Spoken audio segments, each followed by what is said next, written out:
Class BSc second year, BSc BEd third year, subject है organic chemistry और हमारा जो टॉपिक चल रहा है वो एल्कोहल है। दोनों क्लास के लिए कॉमन टॉपिक एल्कोहल, जिसके पार्ट नंबर 12 तक हमने कर लिया। आज हम पार्ट नंबर 13 की बात कर रहे हैं और जो हमारा टॉपिक चल रहा था वो एल्कोहलों में अंतर परिवर्तन। एक एल्कोहल को दूसरे एल्कोहल में हम चेंज कर रहे थे और चेंज करने के दौरान हमने 3 पार्ट कर लिए थे, प्राइमरी को सेकेंडरी में, सेकेंडरी को टर्सरी में और प्राइमरी को टर्सरी में, जिसका 4th नंबर पार्ट आता है एक द्वितीयक एल्कोहल को समविवी तृतीयक एल्कोहल में चेंज करना। जैसे हमारे पास इस तरीके से ये द्वितीयक एल्कोहल है और इस द्वितीयक एल्कोहल को हम क्या करेंगे, तृतीयक एल्कोहल में चेंज करेंगे। इसकी रिएक्शन कंसंट्रेट H2SO4 की उपस्थिति में करवाएंगे। निर्जलीकरण होगा, यहाँ से OH और यहाँ से H H2O के रूप में बाहर निकल जाएगा और यहाँ पर CH3 C double bond CH3 ये बच जाएगा क्योंकि यहाँ से OH निकल गया, यहाँ से हाइड्रोजन निकल गया। अब हम क्या करवाएंगे, इसकी HI के साथ में अभिक्रिया करवाएंगे और HI के अभिक्रिया अभिक्रिया करवाते हैं तो मार्कोनिकोव क्या कहते हैं कि जहाँ हाइड्रोजन ज़्यादा वहाँ हाइड्रोजन जाता है और जहाँ हाइड्रोजन कम वहाँ हेलोजन जाता है। तो CH3 और CH3 और इसके साथ I जुड़ जाएगा और यहाँ पर क्या आ जाएगा CH2 और CH3 यह आ जाएगा।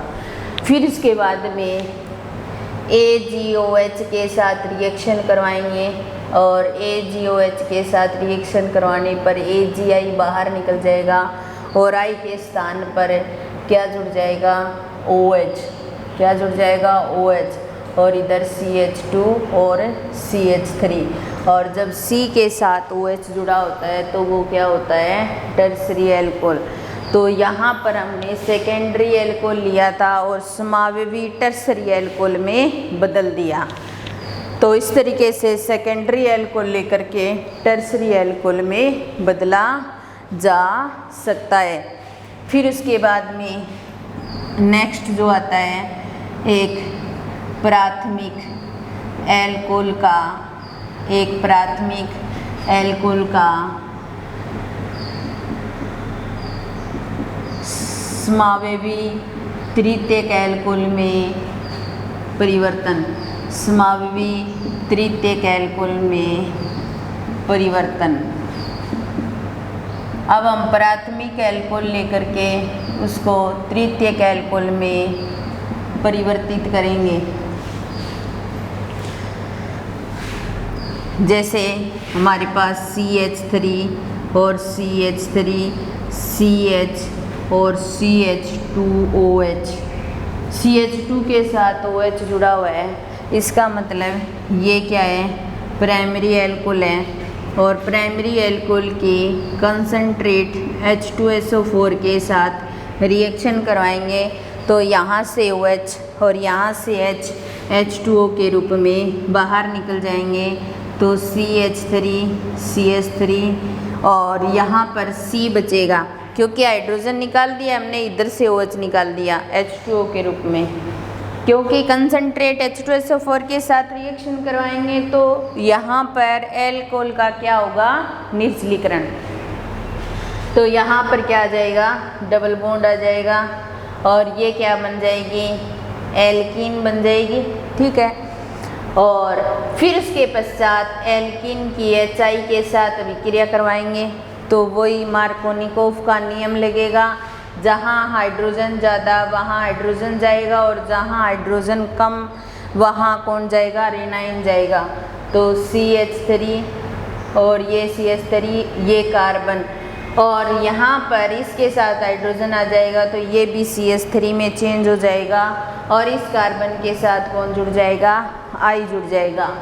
और उसके पश्चात इसकी AgOH के साथ रिएक्शन करवाओगे तो यहाँ से Ag और I AgI या सिल्वर आयोडाइड के रूप में बाहर निकल जाएगा और इसके स्थान पर OH जुड़ जाएगा और यहाँ पर क्या जुड़ गया, OH जुड़ गया। और जब C के साथ OH जुड़ा होता है तो उसे टर्सरी एल्कोहल बोला जाता है। क्या बोला जाता है, टर्सरी एल्कोहल। तो इस तरीके से हम प्राइमरी एल्कोहल से समावेवी टर्सरी एल्कोहल में चेंज कर सकते हैं। उसके पश्चात अब हमने प्राइमरी को सेकेंडरी में, सेकेंडरी को टर्सरी में, प्राइमरी को टर्सरी में और इस तरीके से हमने चेंज कर दिया। उसके पश्चात हमारा अब नेक्स्ट जो रिएक्शन आती है वो आती है निमंतर को उस्तर एल्कोहल में चेंज करना। निमंतर इसी के अंदर ही एल्कोहलों में चेंज हुए। निमंतर एल्कोहलों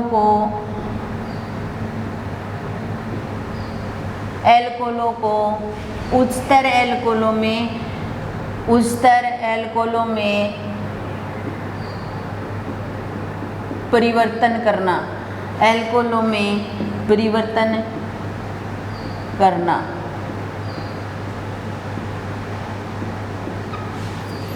अब देखिए, निमंतर एल्कोहल का मतलब है कम कार्बन वाला एल्कोहल और उच्चतर एल्कोहल का मतलब है अधिक कार्बन वाला एल्कोहल। तो हमारे पास यहाँ पर क्या है, ROH और इसकी फास्फोरस व आयोडीन के साथ रिएक्शन करवाओगे तो ये RI में चेंज हो जाएगा। हमने किया भी है, जब विक्टर मेयर परीक्षण किया था तब हमने एल्किल आयोडाइड बनाया था। एल्कोहल से एल्किल आयोडाइड का निर्माण किया था और उसके पश्चात इसकी KCN के साथ रिएक्शन करवाएंगे तो यहाँ से KI बाहर निकल जाएगा और R के साथ कौन जुड़ जाएगा, CN जुड़ जाएगा। या फिर ट्रिपल बॉन्ड N से भी शो कर सकते हैं, C ट्रिपल बॉन्ड N, इस तरीके से भी लिख सकते हैं। तो ये था एल्किल आयोडाइड, क्या था, एल्किल आयोडाइड। और ये एल्किल साइनाइड या फिर इसको कंबाइंड लिख करके अपने क्या बोल सकते हैं, नाइट्राइल, नाइट्राइल भी बोल सकते हैं। अब हम इसका क्या करवाएंगे, निकल उत्प्रेरक की उपस्थिति में अपचयन करवाएंगे। निकल उत्प्रेरक की उपस्थिति में क्या करवाएंगे, अपचयन करवाएंगे। और अपचयन करवाएंगे तो R ये CH2 और NH2 में चेंज हो जाएगा और क्या बन जाएगा, प्राइमरी एमीन बन जाएगा। क्या बन जाएगा, प्राइमरी एमीन बन जाएगा। और प्राइमरी एमीन की HNO2 नाइट्रस एसिड के साथ रिएक्शन करवाएंगे, OHN डबल बॉन्ड O ऐसे शो कर सकते हैं।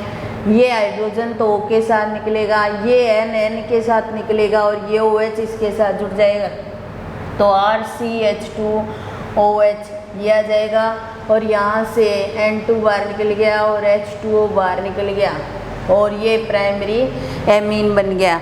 यहाँ पर हमारे पास एक ही कार्बन वाला एल्कोहल था और यहाँ पर हमारे पास 2 कार्बन वाले एल्कोहल प्राप्त हो गए। क्या हो गए, 2 कार्बन वाले एल्कोहल प्राप्त हो गए। तो इस तरीके से हम यहाँ पर निमंतर एल्कोहल से उच्चतर एल्कोहल में बदल सकते हैं।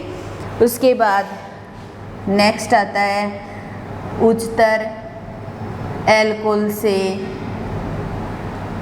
उच्चतर एल्कोहल से, एल्कोहलों से निमंतर एल्कोहल में परिवर्तन। निमंतर एल्कोहल में परिवर्तन।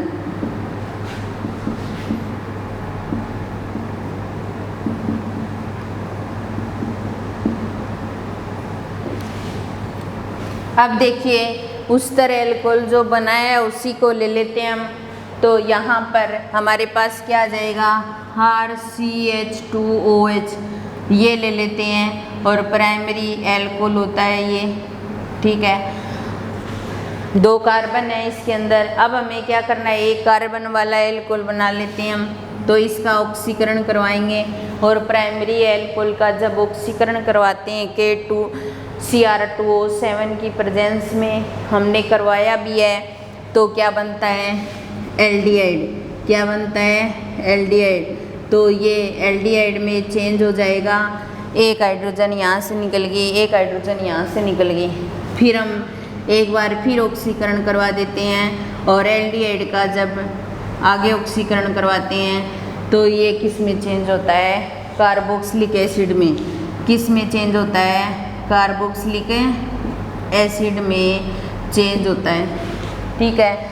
फिर उसके पश्चात इसकी NaOH के साथ विक्रिया करवाएंगे, तो यहाँ से H2O बाहर निकल जाता है, और ये RCOONA यानी कि सोडियम कार्बोक्सिलेट में बदल जाता है। किस में बदल जाता है, सोडियम कार्बोक्सिलेट में बदल जाता है। फिर उसके बाद में इसको सोडा लाइम की प्रेजेंस में रिएक्शन करवाते हैं, और सोडा लाइम की प्रेजेंस में रिएक्शन करवाते हैं तो ये CO2 बाहर निकल जाता है Na2CO3 की फॉर्म में, और ये किस में चेंज होता है, एल्केन में। किस में चेंज हो जाता है, एल्केन में। और एल्केन का जब एलोजनीकरण करवाते हैं तो Cl2 के साथ विक्रिया करवाते हैं, तो यहाँ से HCl के रूप में बाहर निकल जाता है, और हमें RCl प्राप्त होता है, और RCl को बोला जाता है एल्किल हैलाइड। क्या बोला जाता है, एल्किल हैलाइड। और एल्किल हैलाइड की AgOH के साथ रिएक्शन करवाई जाती है, तो AgCl बाहर निकल जाता है, और ये O इसके साथ जुड़ जाता है, और ये क्या होता है, निमंतर एल्कोहल होता है। तो इस तरीके से हम उच्चतर एल्कोहल से निमंतर एल्कोहल बना सकते हैं। अब देखिए हमने यहाँ पर क्या किया है, उच्चतर एल्कोहल से निमंतर एल्कोहल में चेंज किया। सबसे पहले उच्चतर एल्कोहल वाला 1 डिग्री एल्कोहल लिया, ऑक्सीकरण करवाया, प्राइमरी एल्कोहल का ऑक्सीकरण करवाते हैं तो क्या बनता है, एल्डिहाइड। एल्डिहाइड का ऑक्सीकरण करवाते हैं तो क्या बनता है, कार्बोक्सिलिक एसिड। और कार्बोक्सिलिक एसिड के NaOH की प्रेजेंस में रिएक्शन करवाते हैं तो ये सोडियम कार्बोक्सिलेट में चेंज होता है, और सोडा लाइम की प्रेजेंस में रिएक्शन करवाते हैं तो एल्केन बनती है। इस रिएक्शन को पूरे मैकेनिज्म के साथ हम जब एल्केन वाला चैप्टर करेंगे, एल्केन के बनाने के मेथड करेंगे, तब इसको फिर दोबारा करेंगे। फिर Cl2 या एलोजनीकरण करवाएंगे तो ये HCl में चेंज हो जाएगा, यानी HCl के रूप में बाहर निकल जाएगा, और ये Cl इसके साथ जुड़ जाएगा और एल्किल हैलाइड बन जाएगा। और AgOH के साथ विक्रिया करवाएंगे तो AgCl बाहर निकल जाएगा, और R के साथ कौन जुड़ जाएगा, OH जुड़ जाएगा। तो इस तरीके से हम उच्चतर एल्कोहल से निमंतर एल्कोहल बना सकते हैं। इसके साथ ही हमारा जो मोनोहाइड्रिक एल्कोहल है वो कंप्लीट हो गया। बहुत दिनों से मोनोहाइड्रिक एल्कोहल चल रहा था, वो कंप्लीट हो गया। मोनोहाइड्रिक में अब कोई भी चीज़ ऐसी नहीं बची है जो मैंने नहीं करवाई है। इसका मतलब अब हम नेक्स्ट जो एल्कोहल है वो स्टार्ट करते हैं। मोनोहाइड्रिक एल्कोहल में एक ही OH होता है, और अब नेक्स्ट जो हमारा टॉपिक आता है वो है डाईहाइड्रिक एल्कोहल। क्या है, डाईहाइड्रिक एल्कोहल।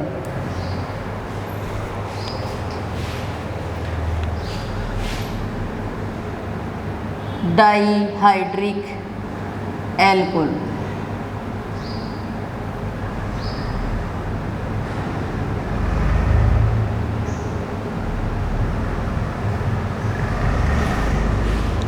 जब किसी भी हाइड्रोकार्बन श्रृंखला के साथ 2 OH जुड़े होते हैं तो उसको डाईहाइड्रिक एल्कोहल कहा जा सकता है। तो जैसे हमारे पास यहाँ पर CH2 और CH2 के साथ इसके साथ OH जुड़ा हो और इसके साथ OH जुड़ा हो तो डाईहाइड्रिक होता है ये CH3CH।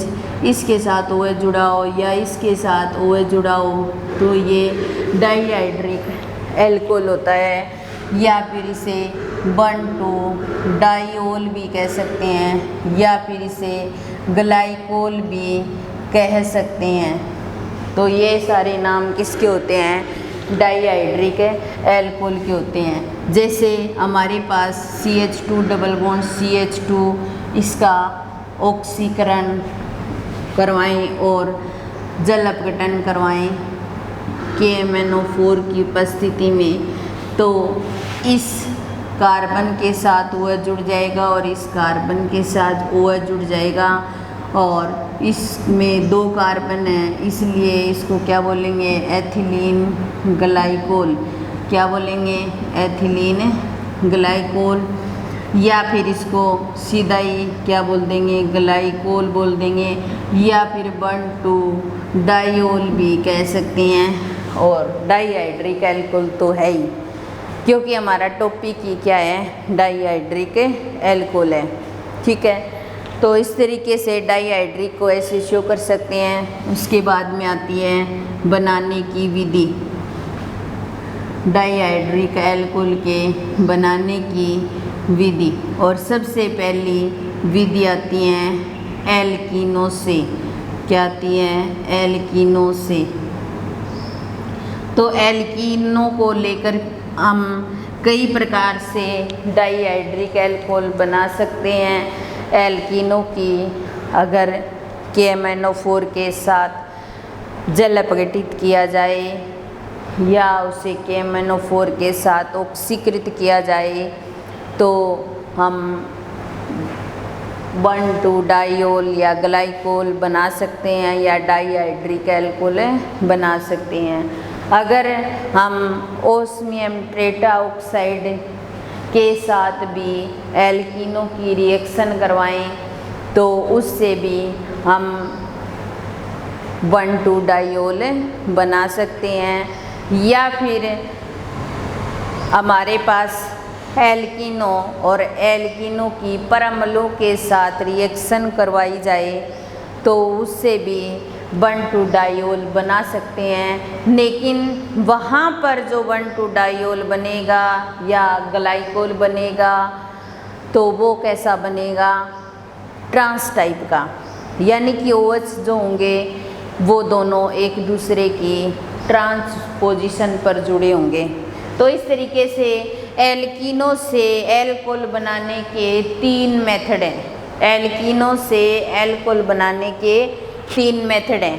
तीनों मेथड को करेंगे। सबसे पहले हम फर्स्ट मेथड की बात करते हैं। ये कार्बन हमारे पास और कार्बन कार्बन के बीच में डबल बॉन्ड है, इसलिए इसको क्या नाम देंगे? एल्कीन। 2 कार्बन है इसलिए हम इसको एथीन भी कह सकते हैं। KMnO4 की उपस्थिति में रिएक्शन करवाएंगे और यहाँ पर K पॉजिटिव और MnO4 नेगेटिव होता है। ये MnO4 नेगेटिव जुड़ेगा इसके साथ में, तो कार्बन कार्बन के बीच में डबल बॉन्ड है वो किस में चेंज हो जाएगा? सिंगल बॉन्ड में चेंज हो जाएगा और इसके साथ ऑक्सीजन जुड़ जाएगी और यहाँ पर Mn और O और डबल बॉन्ड O और O नेगेटिव। या तो हम MnO4 नेगेटिव लिख सकते हैं या फिर आप इसके साथ K लिख सकते हो, तो ये नेगेटिव और ये पॉजिटिव। Mn जो होता है वो 5 बॉन्ड बनाता है, 5 बॉन्ड बनाए हुए हैं, तो एक मध्यवर्ती बनता है यहाँ पर और फिर इसको क्या करवाते हैं? जल अपघटित करवाते हैं। जल अपघटित करवाते हैं तो जल अपघटन के दौरान ये यहाँ से बाहर निकल जाएगा और H और ये कार्बन इसके साथ H ये जुड़ा हुआ है, O के साथ H जुड़ जाएगा और O के साथ H जुड़ जाएगा और क्या बन जाएगा, ग्लाइकोल बन जाएगा। क्या बन जाएगा, ग्लाइकोल बन जाएगा। तो इस तरीके से हम एल्कीनों की KMnO4 के साथ रिएक्शन करवा करके भी हम एल्कोहल बना सकते हैं एल्कीनों से। फिर उसके पश्चात एल्कीनों से ही हमारा सेकंड मेथड आएगा, उसमें हम ओस्मियम टेट्राऑक्साइड को लेंगे। अब देखिए ए पार्ट कर लिया हमने एल्कीनों से, इसका बी पार्ट कर रहे हैं और जिसके अंदर carbon carbon double bond H और ये H और इधर H और ये H और यहाँ पर क्या ले लेंगे, एल्कीन, और एल्कीन की ओस्मियम टेट्राऑक्साइड के साथ रिएक्शन करवाएंगे। तो ओस्मियम टेट्राऑक्साइड के साथ रिएक्शन करवाने पर ये इसके साथ जुड़ जाएगा। कार्बन कार्बन के बीच में जो बॉन्ड है वो डबल बॉन्ड सिंगल बॉन्ड में चेंज हो जाएगा और यहाँ इसके साथ O और ये O और यहाँ पर ओस्मियम जुड़ जाएगा और डबल बॉन्ड O और double bond O। Osmium 6 bond बनाता है, इसलिए इस तरीके से जोड़ देंगे। फिर इसको क्या करवाएंगे, जल अपघटित करवाएंगे। तो जो ये बॉन्ड है वो टूट जाएगा और इस O के साथ H जुड़ जाएगा और इस O के साथ भी H जुड़ जाएगा और किसका निर्माण हो जाएगा, 1,2 डायोल का। क्या हो जाएगा, 1,2 डायोल या ग्लाइकोल या एथिलीन ग्लाइकोल का निर्माण हो जाएगा या डाइहाइड्रिक एल्कोहल का निर्माण हो जाएगा। फिर उसके बाद में लास्ट एल्कीनों से तीसरा मेथड जो आता है वो ये होता है CH2 डबल बॉन्ड CH2। ये क्या है, हमारे पास एल्कीन है और एल्कीन की C6H5CO3H पर अम्लों के साथ में रिएक्शन करवाते हैं। अम्ल जो होते हैं वो ऐसे होते हैं C6H5COOH, ये अम्ल है। एक ऑक्सीजन ज़्यादा आ गई, यहाँ पर 3 हो गई, तो ये क्या बन जाएंगे, पर अम्ल बन जाएंगे। तो हम क्या करवाएंगे, एल्कीन की पर अम्लों के साथ रिएक्शन करवाएंगे। तो CH2 और CH2, एक ऑक्सीजन इन दोनों के साथ ऐसे जुड़ जाएगा और C6H5COOH बाहर निकल जाएगा और इसको बोलेंगे अपोक्साइड। क्या बोलेंगे, अपोक्साइड। जब कोई भी पास स्थित 2 कार्बन और दोनों ऑक्सीजन के साथ जुड़े होते हैं तो उसको बोला जाता है अपोक्साइड। क्या बोला जाता है, अपोक्साइड। अब इस अपोक्साइड का क्या करवाएंगे, जल अपघटन करवाएंगे। जल अपघटन करवाएंगे तो ये CH2 और ये CH2, ये दोनों तरफ से बॉन्ड बने हुए, ये बॉन्ड टूटेगा तो इसके साथ OH जाएगा तो दूसरा OH यहाँ आ जाएगा। क्यों, इस ऑक्सीजन के साथ तो हाइड्रोजन चला जाएगा और इस कार्बन के साथ OH चला जाएगा और हमें क्या प्राप्त हो जाएगा, ट्रांस ग्लाइकोल प्राप्त हो जाएगा या ट्रांस विपक्ष टाइप का डाइहाइड्रिक एल्कोहल प्राप्त हो जाएगा। तो इस तरीके से हम एल्कीनों से डाइहाइड्रिक एल्कोहल बना सकते हैं, जिसके 3 मेथड हैं। पहला, एल्कीन लेंगे, एल्कीन की KMnO4 के साथ रिएक्शन करवाते हैं, Mn5 बॉन्ड बनाता है, ये इसके साथ जुड़ जाएगा। फिर इसको जल अपघटित कराएंगे और ये किस में चेंज होगा, ग्लाइकोल में। फिर हम एल्कीनों की ओस्मियम टेट्राऑक्साइड के साथ में रिएक्शन करवाएंगे। ओस्मियम जो है वो 6 बॉन्ड बनाता है, वो जुड़ जाएगा। फिर इसको जल अपघटित करेंगे और ये किस में चेंज हो जाएगा, ग्लाइकोल में। ग्लाइकोल में चेंज हो जाएगा। फिर उसके बाद में लास्ट जो आता है, एल्कीन की पर अम्लों के साथ रिएक्शन करवाएंगे क्या बनेगा, अपोक्साइड, और अपोक्साइड को जल अपघटित करवाएंगे तो किस में चेंज हो जाएगा, ट्रांसग्लाइकोल में चेंज हो जाएगा। तो इस तरीके से हम एल्कीनों से डाइहाइड्रिक एल्कोहल बना सकते हैं। और भी बहुत सारे मेथड हैं, उसको नेक्स्ट क्लास के अंदर करेंगे। आज हमारा टॉपिक हम यहीं समाप्त करते हैं। धन्यवाद।